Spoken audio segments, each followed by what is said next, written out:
the Prime Minister of the State of Israel, His Excellency Mr. Benjamin Netanyahu, as he addresses this summit. Your Excellency.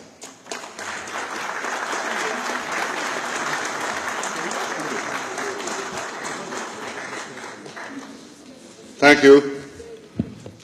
Merci beaucoup à tous. Ramadan Kareem and Shalom. Je pourrais parler français, mais j'oubliais presque tout ce que j'ai appris à l'école. Alors, les possibilités sont l'hébreu, c'est pas ça. C'est simple. Et l'anglais, je parlerai anglais. And in English, I want to say, in every language, to you, Your Excellency, President of Liberia and Chairperson of the Heads of State and Government of ECOWAS, Ellen Johnson Sirleaf, thank you for your incredible hospitality to me and my delegation.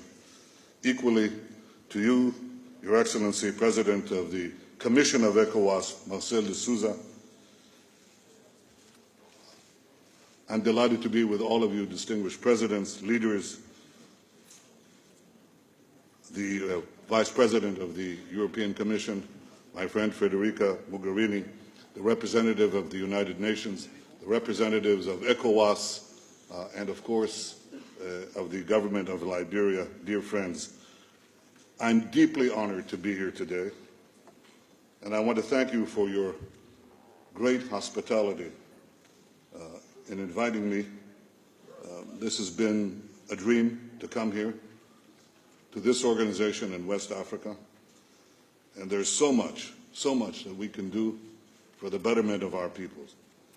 And yet when I landed here after a long flight from Israel, I found that a somber cloud hangs over this glorious day. This is the cloud of terrorism that has claimed the lives of so many innocent Africans, most recently in Niger and Mali. And in recent hours, another terrible attack was launched on innocent people in the heart of London. We condemn it. We send our condolences to the British people, and we pledge our commitment to fight this scourge that knows no bounds.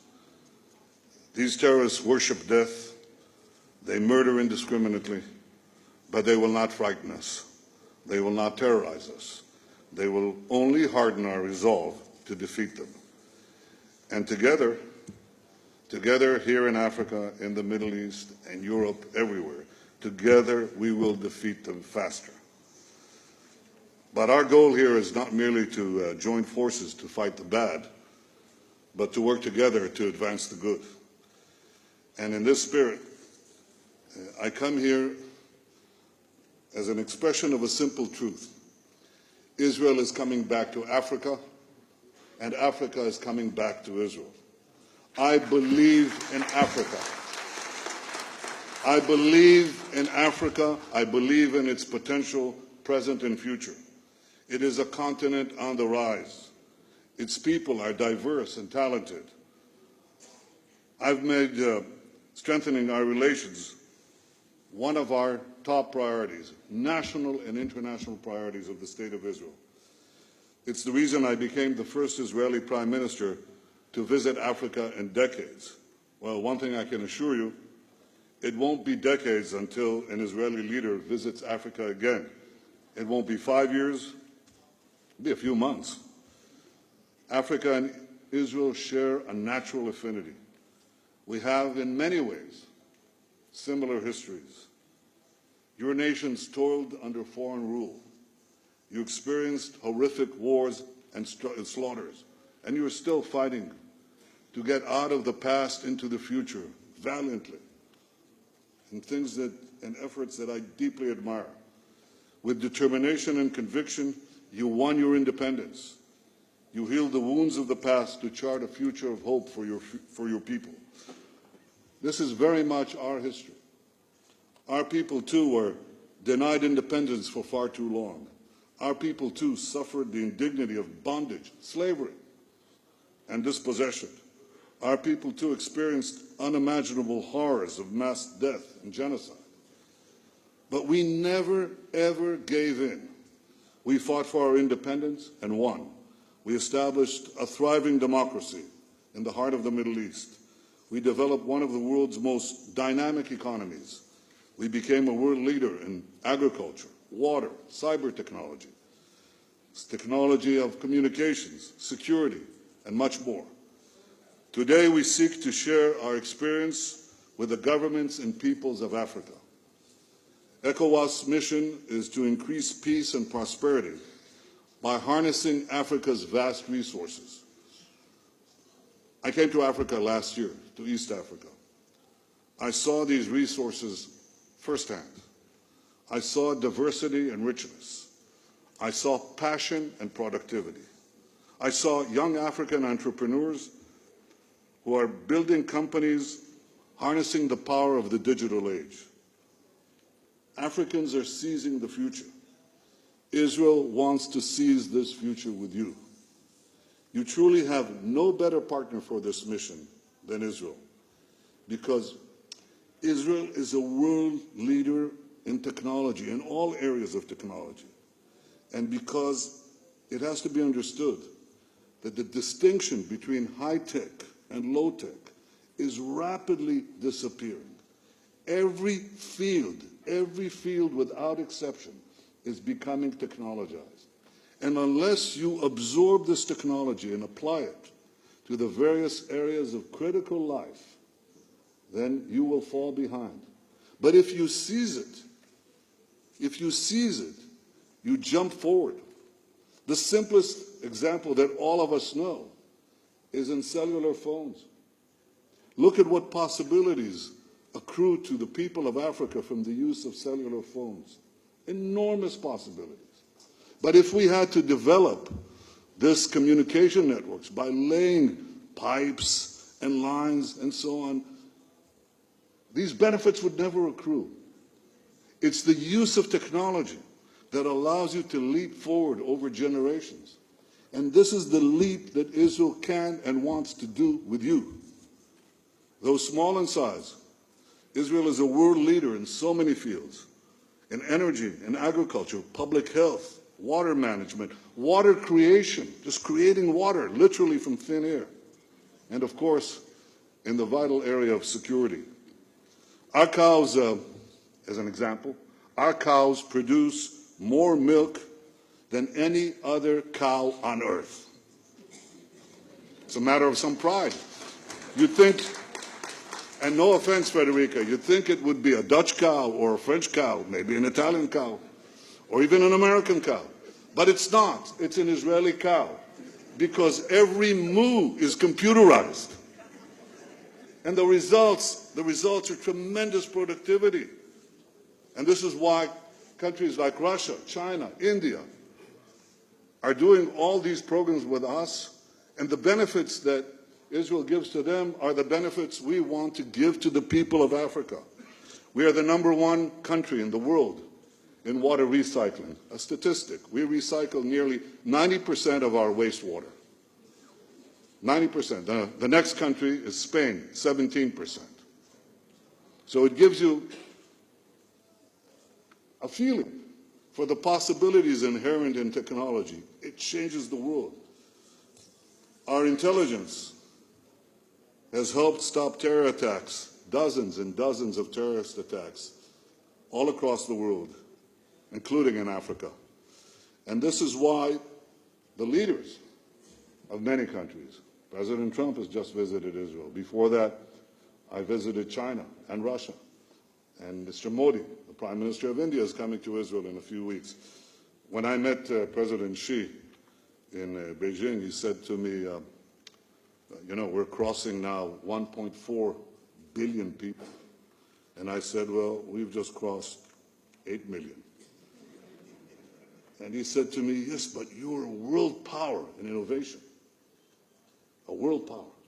And therefore, China made a special arrangement with Israel and also with Switzerland, 2 countries, to work on innovation, to advance innovation.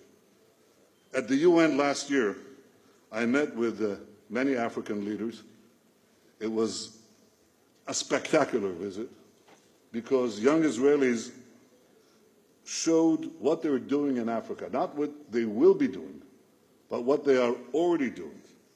And one of the leaders said something that I'll never forget.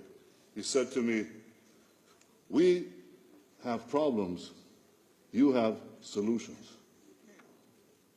A young woman there, a young Israeli technologist, comes to the podium and she shows how they've solved the problem of an African village where a typical woman would go 8 hours to get a gallon of water.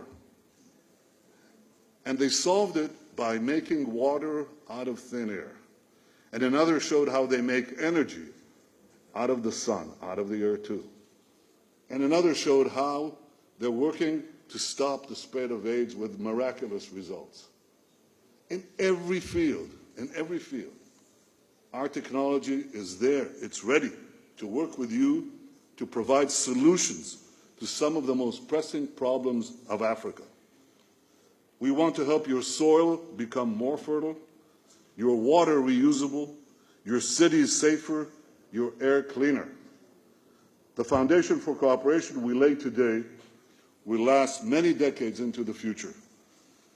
Today, Israel and the countries of ECOWAS are in advanced stages of cooperation on joint projects in agriculture and energy, education.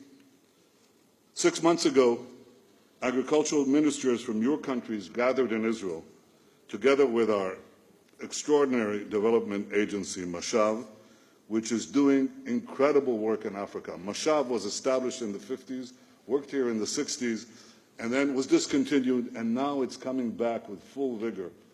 And it's coming back for one reason alone: to help Africa achieve its rightful place among the peoples and nations of the earth. This is something we deeply believe in. I hope that we will advance two important agreements that will deepen our cooperation even further. Israel is opening 2 new trade missions, one in West Africa, one in East Africa, to significantly increase trade between our countries. We will hold later this year an African-Israel summit in Togo. I want to thank you, Mr. President, which I hope all of you will attend. We are prepared to send technology survey teams to every one of your countries and to look and see together what is the best way that we can cooperate. Those of you who have already experienced our teams and our capabilities can attest to the wisdom of such a move. I invite all of you, without exception, to do this. Our growing bilateral relations should also be reflected, I believe, in international forums. Israel should once again be an observer state of the African Union. Now, it's clearly, and I say this openly, especially with my great sympathy and affinity for Africa, it's definitely in our interest. But, ladies and gentlemen, I fervently believe that it's in your interest too, in the interest of Africa. And I hope all of you will support that goal. You see, many nations are changing their attitudes towards Israel very rapidly. And I have to say that nowhere is this happening so dramatically and so rapidly than in the Arab world.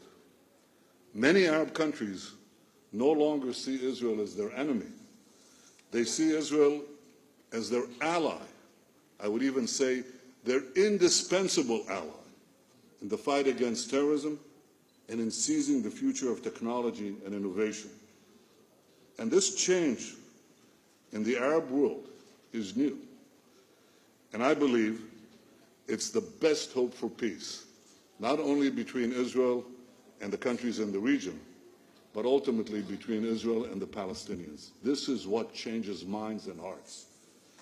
I ask for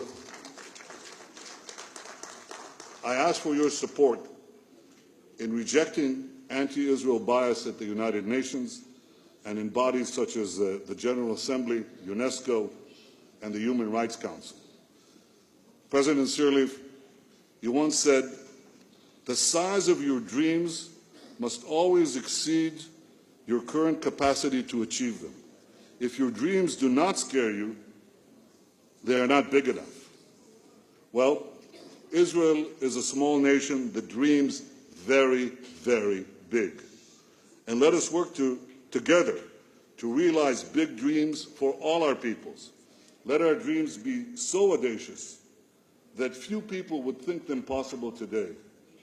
But just as those who doubted Israel were proven wrong, let us ensure that the skeptics who doubt Africa are also proven wrong. The founding fathers of ECOWAS spoke of creating this organization to promote love and respect for one another. Israel is a nation which loves and respects all. Israel seeks peace with all its neighbors and has done so from its first days. In Israel, Jews, Christians, and Muslims live side by side as equal citizens. This is the real Israel. Diversity in Israel isn't tolerated, it's celebrated. I hope you see in Israel what Israel sees in the countries of Africa, a vibrant nation that seeks cooperation for the benefit of all. So I want to thank you for the great honor of addressing you here today. I wish the best of luck to the incoming chairperson of ECOWAS, the President of Togo, President Nassimbe. And I want to close by inviting all of you with a traditional prayer that the Jewish people have had throughout the centuries across the world. It was next year in Jerusalem. But I have to say, why wait for next year? You're all invited this year, and you will be received with the greatest friendship and the greatest respect. Thank you. Merci. Thank you very much. Shalom.